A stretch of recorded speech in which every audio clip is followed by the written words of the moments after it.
এই গরম আর এই রোদের মধ্যে কিভাবে যে আপনারা মার্কেট করতে আসেন এইটাই বুঝি না। আর এক বছর ঈদ না করলে কি হয়? আর ঈদ যে নতুন কাপড়ে করতে হবে এটা তো কোথাও লেখা নাই, তাই না বলেন? বাবারে বাবা, আপনারা পারেনও এই গরমের মধ্যে মার্কেট করতে, আর কিভাবে যে মার্কেট করতে আসেন আর এই ছোট বাচ্চাকে নিয়ে মার্কেটে আসেন, কেনই বা আসেন এইটাই বুঝতে পারছি না। আসসালামু আলাইকুম, সবাই কেমন আছেন? আলহামদুলিল্লাহ আমি ভালো আছি। আজকে মা আর মেয়ে টুকটুক করে হেঁটে হেঁটে এই গরম আর রোদের মধ্যে চলে এলাম মার্কেটে। আর যেটা প্রয়োজনীয় জিনিস সেটা তো আমাদের কিনতেই হবে। আর হাজার গরম থাক আর হাজার রোদ থাক, কিছুই করার নাই। যেটা লাগবে সেটা তো আমরা অবশ্যই কিনবো। তো আমরা রাস্তাতেই দেখলাম যে খুব সুন্দর একটা ফুল গাছ, আর সেখান থেকে টুনটু বুড়ি ফুল কুড়াচ্ছে, দেখেন কি সুন্দর করে। আর এই ফুলটা আমার মেয়ে আমার হাতে দিল, আর আমি আমার মেয়েকে খুব সুন্দরভাবে একটা থ্যাংক ইউ জানালাম। আমার মেয়ে মিষ্টি একটা হাসি দিল, দেখেন আমার মেয়ে কি সুন্দর করে ফুল কুড়াচ্ছে।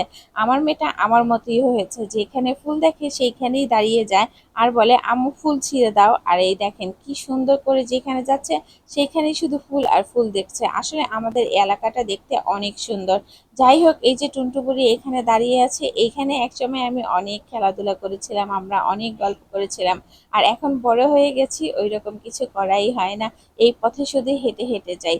আর এই যে মা মেয়ে গল্প করতে করতে যাচ্ছিলাম আর টুনটুবুরিকে অনেক কিছুই বোঝাচ্ছিলাম যে টুনটু বলি আমাকে ছাড়া কখনো তুমি কোথাও যাবা না, মা কিন্তু তোমাকে সবসময় চোখে চোখে রাখি, আল্লাহ না করে কোনোদিন যদি ভুল হয়ে যায় তারপরেও কিন্তু তুমি ঘরে বসে থাকবে, কখনো মাকে ছেড়ে কোথাও যাবে না।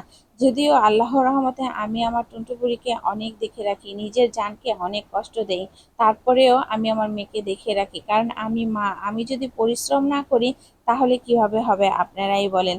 যাই হোক, টুনটু বুড়িকে নিয়ে তো মার্কেটে চলে আসলাম। আর যারা বলেন এই গরমের মধ্যে এই রোদের মধ্যে আপনারা মার্কেটে চলে আসেন, আপনারা পারেনও মার্কেট করতে, বাবারে বাবা এই গরমের মধ্যে কিভাবে আপনারা মার্কেটে চলে আসেন?